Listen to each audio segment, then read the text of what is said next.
right, folks, so we've talked about it, and now we've went and picked it up. This is that big military generator that I was telling you about. We've got another one that we picked up a few weeks ago. We're going to get that one running as well. We've got projects, got stuff plenty to do. I like showing this stuff off because it's a lot of fun. I did some looking on the tags of this military generator, and it's this date of when this plate was on. It said this is the some kind of alternator bracket, support bracket, so they were just labeling pieces for the assembly. But this part dates to 1961, which puts us a pretty good ways back. We could call this antique. And what we're looking at here is just a basic military generator for its day. It was rated at 5 kW, 5 kilowatts. It's a pretty big honking thing. It makes you wonder just, what it's really capable of. I know the military sometimes will conservatively rate things, but the engine itself is a Flathead inline 4-cylinder. It's a Wisconsin engine. Looks like I'm trying to look at the name of that carburetor there. It's hard for me to even see it. It looks like, I don't know. I have to look. It starts with an R. I've never heard of that, but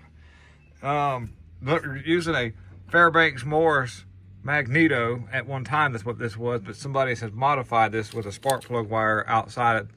So evidently the magneto must have died, and they just used this as a distributor now in conjunction with the ignition coil, which works. I've done that. I've tapped into that and done that. It works fine. And you can see that it's pretty well intact. Even the little air cleaner hose is still there. That's pretty wild. The business end of this is really interesting, I think. Just the design of how everything. It's got a really nice laid out schematic here for tapping into the necessary parts.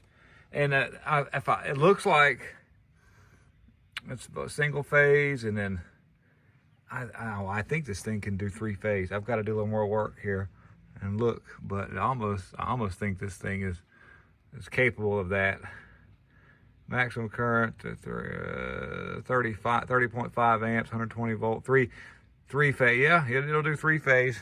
So, I don't know what the voltage is. I'm gonna have to do some, but it does 220, 230 volts. Somebody's added this was where the batteries would normally go, right up here. I guess one here, 24 volts to start this. And this is in case anybody's ever seen this before, this is a GM alternator, but it says 24 volt on it. So apparently, I know they made these. You could buy these in a 24 volt option.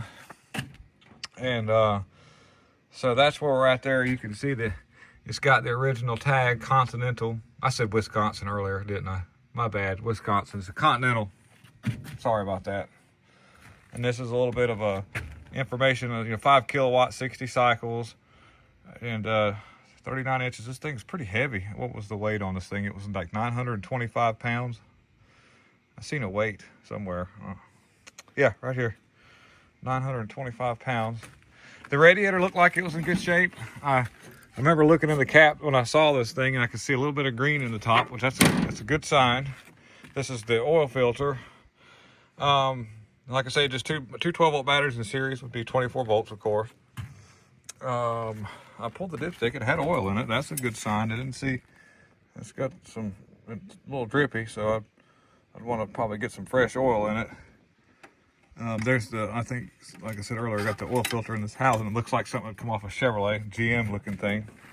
So I imagine if I just got like an old canister style Chevrolet filter, it should work. We've got access to some of the side stuff there. I've even got a place to start it with I think, yeah, you can put a hand crank in there. This is the exhaust right here. This is where the exhaust would come out.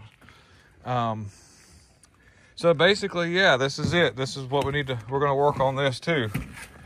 I think we'll get that other generator we picked up first going. That way we can stay on track. We don't get ahead of ourselves, which means we need to go to work. But it's already getting late in the afternoon, and we had to travel a pretty good ways to go pick this up. But I was really impressed with it, and just a neat piece of history right there. 61. It's a long time ago. What was that? Dang, you're gonna get mad at me. I don't know when Vietnam was, but it was a long time ago. But this was it would have been used in that era. But it still got like a lot of the original plates where they update stuff, and so it'd be fun to get it running and I'm sure it will. It'd be nice to see it generate some electricity. I have the original fuel tank. It's back here in the truck. Let me get back here. There's the original fuel tank, and it doesn't look that bad. It just needs to be reinstalled and then the fittings put back on it. So we'll try to get that back in there and back up and running. So basically just wanted to show you what we got here. That we did go pick it up. It's on the list now, and like I said, we'll get that big floor generator running first, which has got that's got a Wisconsin 4-cylinder. I get the two mixed up. Continental, Wisconsin. Help me out in the comment sections. Y'all scold me for getting that wrong. And the meters on this thing are just wild. I love this stuff. You don't get to see anything like this anymore. Just don't make it like that. So thank you for watching, and have a wonderful day. Thank you.